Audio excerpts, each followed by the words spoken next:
안철수 전 대표의 얘기 안 해볼 수가 없습니다. 전당대회 나가겠다 이렇게 하니까 글쎄요 기다렸다는 듯이 지금 국민의당의 내홍 조짐이 보이고 있는데 최 교수님께 먼저 여쭤봐야겠어요. 국민의당의 내홍 조짐이 이미 예견됐다 이렇게 볼 수 있을까요? 어떻습니까? 안철수 전 대표의 출마에 대해서 출마 전부터 반대한 목소리가 높았잖아요. 네. 그리고 박 전 대표도 SNS에 글을 올리고 그랬어요. 네. 그리고 여러 가지 찬반 의견이 갈렸는데 네네. 일단 출마를 선언하고 나니까 네. 당내에서 저러한 분란이 일어나는 건 사실 뭐 기정사실화 돼 있었다고 보여져요. 네. 이제 안 전 대표의 출마가 이미 이제 상수가 됐으니까 네. 이에 대해서 뭐 왈가왈부하는 건 별로 의미가 없는 것 같아요. 단지 뭐 비판할 네. 수 있겠죠. 네. 문제는 일단 이제 안 전 대표가 출마한 이후에 국민의당이 전당대회 과정에서 정동영 후보도 뭐 출마한다는 거니까. 네. 이제 호남에 기반을 둔 이 의원들의 어떤 연대라든지 이런 변수 그리고 네. 과연 안 전 대표가 현재로 봐서는 뭐 이제 승리가 높아 보이긴 해요. 일단 그 당내 여러 세력이 있으니까 그러나 네네. 역시 그 여러 변수가 있기 때문에 알 수 없을 것 같고 네. 역시 중요한 건 뭐 다들 말씀들을 하시겠습니다만 네. 과연 명분과 실리 두 양면에서 얻는 게 하나라도 있을 것인지 안 전 대표가 네. 명분과 실리 다 잃는 것은 아닌지 네. 아니면 그중 어느 하나는 얻을 수 있는 것인지 좀 지켜봐야 될 것 같은데 저는 네. 뭐 개인적으로 볼 때 안 전 대표가 이번에 출마한 건 명분이 대단히 없다라고 보여져요. 제보조작 사건에 사과한 지 얼마 되지 않았고 네. 그때 반성과 성찰을 하겠다라고 얘기했는데 너무 시간도 짧고 네. 또 하나는 일단 모든 걸 내려놓고 네. 그리고 정치적 도의적 책임을 지겠다라고 했는데 과연 이 전당대회에 출마하는 게 그게 맞는 것인지에 네. 대한 설명이 부족하고 단지 현실적으로 만약에 출마하지 않으면 네. 국민의당이 해체될 거라는 그런 위기의식은 분명히 느끼는 것 같아요. 네. 그리고 또 하나는 본인 스스로가 여기서 가만히 있으면은 네. 잊혀진 게 아닌가라는 이 두 가지가 같이 작동된 것 같습니다. 네. 양쪽이 다 이렇게 돼서 결국은 힘든 결정을 내린 것 같은데 네. 역시 국민의당의 저런 행동들이 국민들이 어떻게 비칠까는 전혀 안 전 네. 대표의 생각과는 별개로 움직일 수 있다고 보여집니다. 네. 안철수 전 대표의 전당대회 출마 선언 이후 국민의당의 내홍 조짐이라고 언론들은 얘기를 하고 있는데 대체 당내에서 어떤 얘기가 나오고 있길래 내홍 조짐이다 이런 말까지 나올까요? 실제로 한번 들어보시고 얘기를 이어가 보도록 하겠습니다. 저희들 입장에서는 지난 대선 때 어쨌든 안철수 후보를 위해서 열심히 뛰었던 핵심 참모들이고 본인에 대한 애정이 또 일정 부분 있기 때문에 박 전 대표께서 말씀하신 대로 안철수 후보에게 우리의 입장을 마지막 순간까지 최선을 다해서 전달을 할 생각입니다. 지금 12명의 의원뿐만 아니라 40명의 의원 중 제가 알고 있기로는 30명 이상의 국회의원들이 적극적으로 만류를 하고 있습니다. 이 의원님께 질문 드려볼까요? 네. 지금 뭐 박지원 전 대표 얘기까지 들어봤지만 지금 동교동계도요 오는 8일 날 뭐 안철수 전 대표를 그냥 아예 당에서 출당시키는 방안까지 뭘 고려하고 있다 이런 얘기까지 나오고 있어요 지금. 일단 뭐 스티브 잡스가 이제 애플을 처음에 창업하고 그다음 네. 쫓겨났지 않습니까? 네네. 다시 뭐 다 들어가긴 했지만 아마 네. 지금 상황이 그런 것 같습니다. 일단 뭐 국민의당 창당의 어떤 면에서 보면 뭐 대주주를 할 수 있는 네. 안철수 전 대표가 상당히 지금 당의 네. 기본적인 동교동계, 특히 호남계로부터 지금 배척당하고 있는 그런 네. 상황이거든요.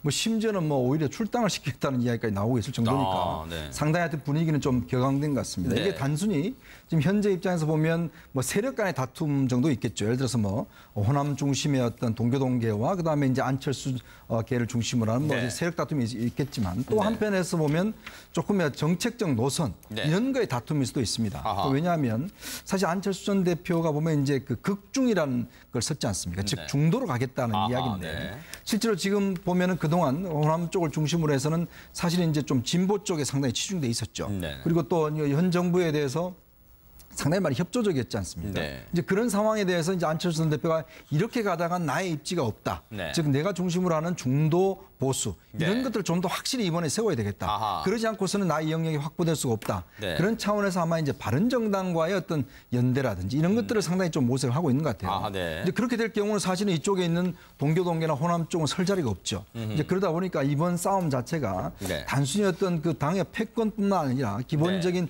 당의 노선, 앞으로 먼 대권을 바라보는 결국 정책적 노선과의 네. 어떤 대립도 아하. 포함되고 있다. 저는 그렇게 보고 있습니다. 정태원 변호사님께 한번 여쭤볼까요? 안철수 전 대표의 출마에 대해서 이상돈 의원이 그랬답니다. 국민의당 현역 의원 중에 안철수 전 대표를 지지를 확실하게 한 의원은 자기가 알기로는 이현주 의원, 지금 원내수석 부대표죠. 이현주 의원 한 사람밖에 없다. 그리고 원외위원장이 안철수 전 대표 전당대회 나오라고 지지했다는데 109명이 명단 한번 내놔봐라. 그런 말까지 나오고 있답니다. 그래서 또 다른 조작 아니냐 이런 얘기까지 나오고 있다고 그러고 지금 호남 지역 민심 싸늘합니다. 광주 지역 시민단체 오늘 기자회견 열어서 안철수 전 대표 당권 도전 말고 차라리 정계 은퇴해라 이렇게 요구하고 있답니다. 그러니까 사실 이제 지금 말씀대로 안철수 전 대표 입장에서는 그 국민의당 자체가 이미 호남에 기반을 두고 있는 것은 현실이고 또 그런데 그럼에도 불구하고 호남에서 지지율이 10% 정도밖에 안 되거든요. 아하. 그리고 지금 뭐 새 정부 들어서서 과연 이렇게 본인이 주장하듯이 이 극중 뭐 말이 그 심해서 극중이지 과야말로 여와 야 사이에서 어떤 중간된 역할도 못했고 민주당 이중대라는 이야기를 쭉 들어왔지 않습니까? 더한다면 사실 안철수 대표 입장에서는 본인이 지향하는 그런 중도 개혁이라든지 그쪽의 정책 방향도 맞지도 않고 또 호남에만 의지해도 될 일도 아니고 그런 점에서 아마 마음이 초조해진 것이 아닌가 싶은 생각은 드는데 과연 이번 전당대회에서 물론 뭐 전당대회에서 대표로 선출이 된다 하더라도 남은 내년 이제 지방선거라든지 앞으로의 그 향배에 있어서 과연 국민의당이 지금 당 지지율도 나오네요. 네, 말씀하시죠. 국민의당이 실질적으로 여와 야 사이에서 제대로 된 역할을 할 수 있을지는 상당히 그 고민을 할 수밖에 없는 그런 상황으로 보입니다. 지금 차 교수님. 당 밖에서 그러니까 다른 당에서도 곱지 않은 시선이에요. 민주당에서는요. 반성문 잉크도 안 말랐는데 도전장 낸 것은 국민 기망행위다. 정두원 전 의원은 안철수 전 대표가 지는 달이다. 이해운 바른정당 대표는 본인 선택이니 그런가 보다 하겠지만 놀랍다 이런 얘기를 하고 있지만 지금 그래서 이 뭔가 당에서 좀 지켜줘야 되겠다 싶어서 그럴까요? 박주선 비대위원장은 너무 당 내부에서 논쟁 과열되는 건 옳지 않습니다. 이런 말을 했답니다. 아무래도 뭐 지금 그 당내에서도 상당히 반대의 목소리가 큽니다만 뭐 당 바깥에서도 지금 뭐 여론 자체가 그렇게 싸늘하게 지금 비치고 있는 것 같습니다. 지금 뭐 안철수 전 대표 입장에서는 뭐 본인이 선당 후사의 자세로 뭐 자신의 개인의 정치적인 그 좀 삶을 좀 희생하더라도 당을 살리는 차원이라고 결단을 했다고 이야기를 하고 있지만 여기에 대해서 아마 많은 그 지금 뭐 당내든 당 밖이든 아마 차기 대선에 대한 그 좀 조바심이 많이 지금 작동하고 있는 것이 아니냐 뭐 그렇게 늘 비판을 하는 것 같습니다. 그러나 안철수 전 대표 입장에서는 뭐 지금 일각에서 나오는 이야기 중에 하나가 과거 그 김대중 전 대통령이 92년 대선에서 패배했을 때 영국에 가서 한 1년 정도 있다가 돌아와서 이 새정치 국민회의를 한 2년 뒤에 만들어서 결국 정계로 복귀하지 않습니까? 그런 정도의 아마 수순을 왜 밟지 않느냐고 이야기를 하는 것 같은데 안철수 전 대표 입장에서는 DJ의 92년도의 행보가 아니라 87년도의 행보를 아마 머릿속에 그리고 있는 것 같습니다. 87년도에도 그때 직선제가 복권되고 난 뒤에 출마했지 않습니까? 출마해서 김대중 당시 그 후보가 낙선했습니다만은 그때 그 당직에서 당 총수직을 놓지 않고 평화민주당을 갖고 88년 총선에서 제1야당을 만들면서 당을 확실하게 장악을 했거든요. 그렇기 때문에 아마 안철수 전 대표 입장에서는 92년도 DJ 상황이 아니라 자기가 지금 이 입장에서 봤을 때 87년도의 DJ 상황, 당을 확실하게 안철수 당으로 만들어야만 내가 자기 대선에서 나갈 수 있는 하나의 정치적 근거를 확실히 만들 수 있다는 생각을 갖고 있는 것 같아요. 그와 그런 생각과 병행해서 지금 국민의당이 자신이 대선을 하면서 느꼈던 것 중에서 가장 큰 문제가 전국 정당화가 돼 있지 않다. 너무 호남 쪽으로 치우쳐져 있다. 그런 측면에서 본다고 하면 전국 정당화를 만들어서 수도권과 영남 쪽으로 예언을 확장할 수밖에 없다. 그리고 또 한편으로는 이 극중주의라는 걸 통해서 자신이 갖고 있는 중도개혁 노선에 대한 당의 정체성을 분명히 해야 되겠다는 그러한 인식도 이번의 이 출마 강행에 상당히 작용을 한 것이 아닌가 하는 생각이 듭니다. 최 원장님, 대선 때부터 이른바 일요일마다 기자회견 등 중요한 발표를 해가지고 일요일의 남자로 불렸던 안철수 전 대표가 이번에 내일 모레 또 일요일 날 기자간담회를 연답니다. 그래서 당의 향후 노선, 혁신 방향 등을 밝힌다는데 지금 언론들이 벌써 이렇게 말하고 있어요. 오히려 기자간담회를 하게 되면 당내 세력 간 충돌이 더 격화할 것 같다 이렇게 지금 보고 있습니다. 저도 뭐 그럴 가능성이 있다고 봐요. 지금 이제 앞에 세 분이 다 말씀하셨는데 네. 극중주의라는 거. 네. 극중주의란 말 전 들어본 적이 없어요. 저도 생소합니다. 네. 그 극우, 극자를 이제 비유해서 극중이라고 얘기한 것 같아요. 네. 극우라는 거 지나치게 우파에 치우친다는 얘기고 안 좋은 거죠. 극자는 뭐 똑같이 편향된 것으로서 안 좋은, 너무 좌에 치우친다는 건데 네.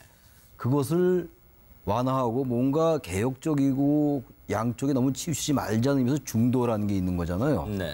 중도가 어떻게 극으로 갑니까? 일단 형용 모순이다. 이건 형용 모순이다. 이건 일단 말이 되지 않는다. 지나치 네. 뭐 자신의 개혁 노선이나 중도를 강조하기 위한 건 좋은데 네. 하나의 조를 만들어서 너무 헷갈리게 만든다라는 것을 뭐 본질적인 건 아닙니다만 네. 하나 지적해 두고 그다음 기자간담회라는 게요. 네. 과연 무엇을 담을까? 담게 되면은 자꾸 자신의 입장을 변명하게 될 수 있다고 저는 봐요. 네. 다 좋은 얘기죠. 우리 차 교수가 좋은 얘기 많이 지적해 주셨고 앞에 두 분도 마찬가지긴 한데 저는 정치인으로서 잊혀지는 거에 대한 두려움이 있는 거 나무랄 거 없죠.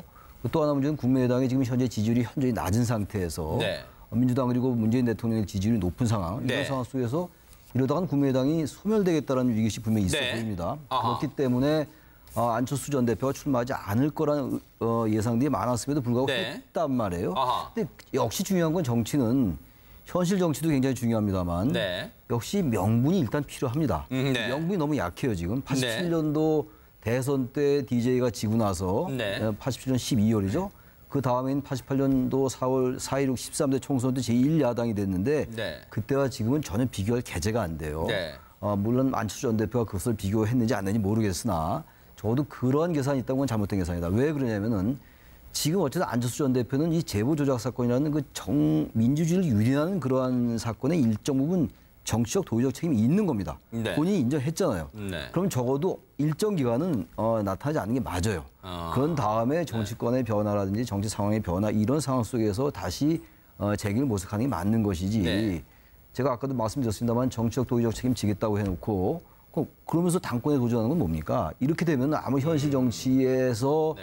안철수 전 대표가 처해 있는 그런 여러 가지 위기나 현실을 네. 이해한다 하더라도 네네. 10분 긍정적으로 두둔하고 싶어도 네. 기본적으로 명분이 어긋난다. 그렇게 되면은 네네. 결국 실리도 얻지 못한다는 이런 아쉬움이 있어요. 그래서 조금 더 길게 호흡을 봤어야 되는 건데 네. 근데 안중근 의사를 얘기하고 너무너무 잘못됐다. 아하, 네. 어떻게 안중근 의사가 거기 비교를 합니까? 네. 안중근 의사는 자기를 모두 희생한 사람이에요. 희생한 분입니다. 네네. 거기에 안중근 의사를 거기다 비유해서 옛날에 그 스티브 잡스 비교하고 샌더슨도 비교하고 그랬잖아요. 네네. 안 전 대표가 아주 누구 비교하는 거 좋아합니다. 이거 잘못된 행동이에요. 네.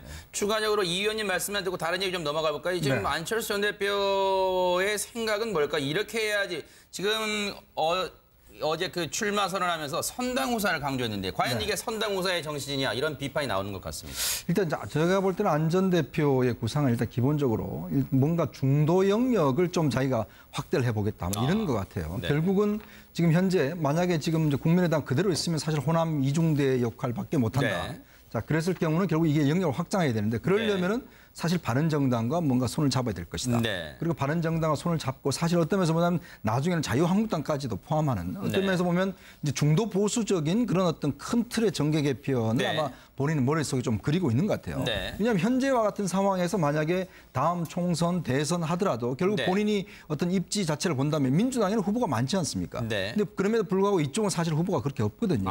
그렇다고 한다면 사실은 저쪽에 지금 압도적 지지세를 하고 있는 그 민주당을 겨냥해서 이쪽은 분열되면 사실 네. 있잖아요. 이 선거 때 기호가 3번, 4번이면 굉장히 힘든 상황입니다. 네. 당장 내년 지방선거 때 보십시오. 3번, 4번 상당히 힘든 상황이거든요. 그렇다면 네. 뭔가 틀을 좀 바꿔야 된다. 자, 그러기 위해서는 아마 지금 그래서 사실은 동교동계와 이 어떤 호남 쪽과 다툼이 있는 것도 네. 결국엔 좀 더 전국적 정당을 만들려고 하는데 네. 과연 이제 그러려면은 사실 바른정당과 손을 잡아야 돼. 그러려면은 네. 노선 자체도 사실은 중도 우파 쪽으로 가야 된다. 아하. 자, 뭐 그런 면에서 본다면 그렇게 되면 사실은 호남 쪽에서 호남 국회의원들은 설 자리가 없어지죠. 네. 그게 저렇게 강력하게 반대를 하고 있는 겁니다. 아하. 아마 그런 좀 큰 그림을 그리고 있지 않나 생각이 드는데 네. 과연 그 현실화될 수 있지는 좀 더 두고 봐야 되겠죠. 그러네요. 언론들의 예상처럼 모레 안철수 전 대표가 기자간담회를 하면서 혁신 방안을 내놓겠다고 하는데 혹시 네 분이 더 격화될지 언론들의 예상이 맞는지 한번 지켜보겠습니다.